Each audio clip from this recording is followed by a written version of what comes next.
Today's review is going to be Leave the World Behind, a suspense thriller, and we are in good company with Ethan Hawke, Mahershala Ali, Julie Roberts and Kevin Bacon.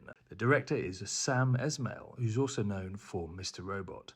The story is about a family who go to what is suggested to be an Airbnb on a getaway on Long Island, and once they are settled in, some strangers appear at the door. It's the owners. They want their house back. Well, kind of. From the outset, it's pretty basic in terms of script and delivery, nothing to get too excited about. The film goes through the motions of any suspense film. The pace is pretty slow for the first half of the film. You keep asking yourself, why? Why am I watching this? Maybe it's the pedigree of the actors that keeps you watching, or maybe it's the incredibly expensive house on Long Island. So it's a bit like watching Selling Sunset with top drawer actors.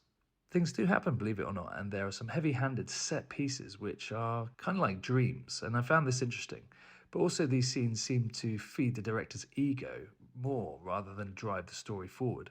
For example, a huge oil tanker comes hurtling onto a beach, and in another scene, a plane crashes into the ocean. These scenes are fine, but there needs to be a reason, otherwise you're just throwing money at old rope, really. But honestly, I like them, as they reminded me of the thoughts and dreams I used to have when I was younger.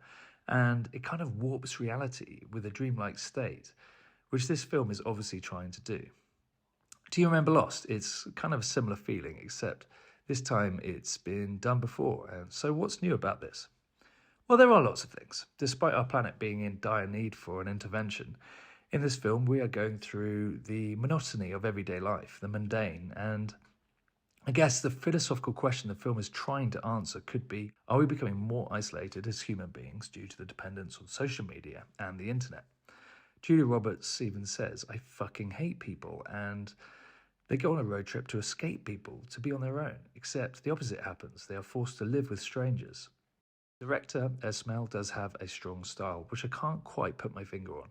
Lots of disorientating camera angles, probably been the most potent. He's a director who wants to put his stamp on a film. I'm not entirely sure it's a style I like. I'm not sure it's a style I like or would like to see much more of. But it suits the sort of home cinema setup and less likely to suit the laptop on the bed setup.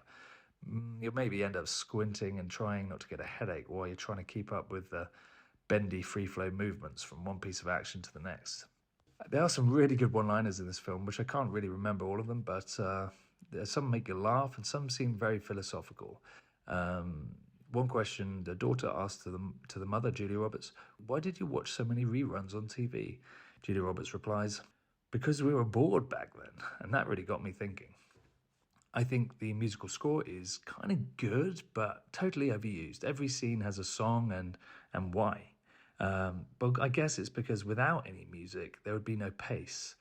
I'd love to hear your thoughts on this, by the way. I've read a few reviews suggesting the score is amazing, but for me, it definitely felt overused. On the topic of reviews, here are a few that I've gathered from Google. A 1-star review from Stephanie.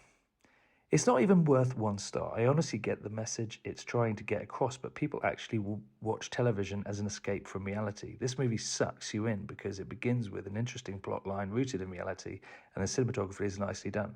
However, it slowly becomes apparent that the questions raised will have no answers. Again, this is the kind of Lost scenario where we feel lost throughout the whole film, and the answers never really fulfill everything. And so you've got to kind of enjoy the film as it goes along, because you kind of know that the payoff isn't going to be that great. And is there enough in the film to keep you interested? I don't know. So I totally agree with Stephanie on that one. Another one-star review. The stereotypical modern Netflix movie. Spend all their money acquiring yesterday's brand name actors, then write them a script that wouldn't be sufficient for a middle school play. The characters are boring and annoying. The plot is never actually explained, apart from hinting at domestic extreme terrorists, and no explanation as to why things happen or how. So some very good points there. I do think Netflix is kind of becoming like a standard kind of formula that seems to be working. I think, for instance, if you look at the daughter, her name is Farrah McKenzie. She's an up-and-coming star, and she's probably one of the strongest actors in the film.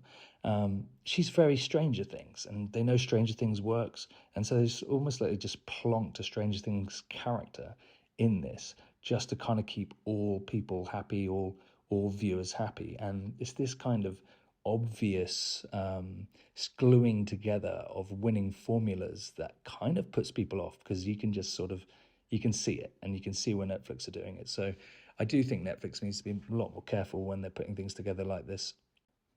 Another 1-star review, Ethan Hawke with Julia Roberts. Won't see that again. Sorry, Ethan. Stick to better scripts. The script is clunky. Sometimes it's hard to know if the script is deliberately like this or whether it's just bad writing. I do think Ethan Hawke and Julia Roberts could have been doing something far, far better than this, but maybe it's just a reflection of where they're at in their lives. They don't want to do anything too taxing. This is just pretty much simple acting for them, and they don't have to walk around much, get dirty or anything like that, so I don't blame them. Finally, we have another 1-star review. I just cancelled Netflix. I've been noticing a general theme and political undertones coming from Netflix for some time now. I finally reached a tipping point with this one. This is from Chris. Well, yeah, I mean, Netflix may be leaning into one direction or another. I don't see it being too much of a problem. I think films have always been made like this, and this is a particular style that Netflix is definitely leaning towards. However, I wouldn't say this is a film where I would cancel Netflix personally.